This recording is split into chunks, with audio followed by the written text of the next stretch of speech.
মদিনার বাজার দিয়ে নবীজি যাচ্ছেন, নবীজির একটা ওট পছন্দ হয়েছে, তো নবী ওটের মালিকের কাছে গিয়ে জিজ্ঞেস করলেন, ভাইয়া এই ওটটার দাম কত? ওই দামাদামি হলো, নবী সে দামে কিনতে রাজি হলেন, কিন্তু নবীর কাছে তখন অর্থ ছিল না। তখন নবীজি ওনাকে বললেন, আপনি আমাকে ওটটা দেন, আমি এখনই গিয়ে আপনার সেই প্রাপ্যটা পাঠিয়ে দিচ্ছি। ওটের মালিক ওনাকে ওটটা দিয়ে দিলেন।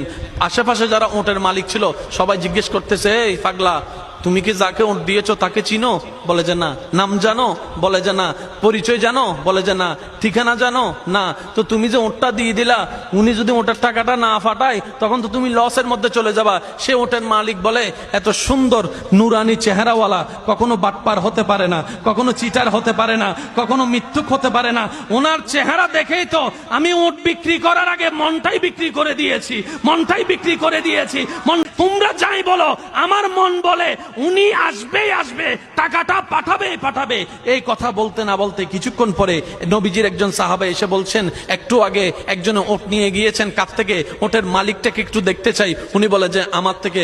তো উনি বললেন, আমাদের নবী আপনার থেকে ওটটা নিয়ে গিয়েছেন, ধরেন ওটের টাকাটাও দিয়েছেন, আপনাদের খাবার জন্য কিছু খেজুরও হাদিয়া পাঠিয়েছেন, খেজুরও হাদিয়া পাঠিয়েছেন। ওই ওটের মালিক বলে, ভাইয়া টাকাটাও রাখেন, খেজুরটাও রাখেন, আগে আমাকে ওনার কাছে নিয়ে যান। আমি ওট বিক্রি করি নাই, আমার দিলটাই বিক্রি করে দিয়েছি।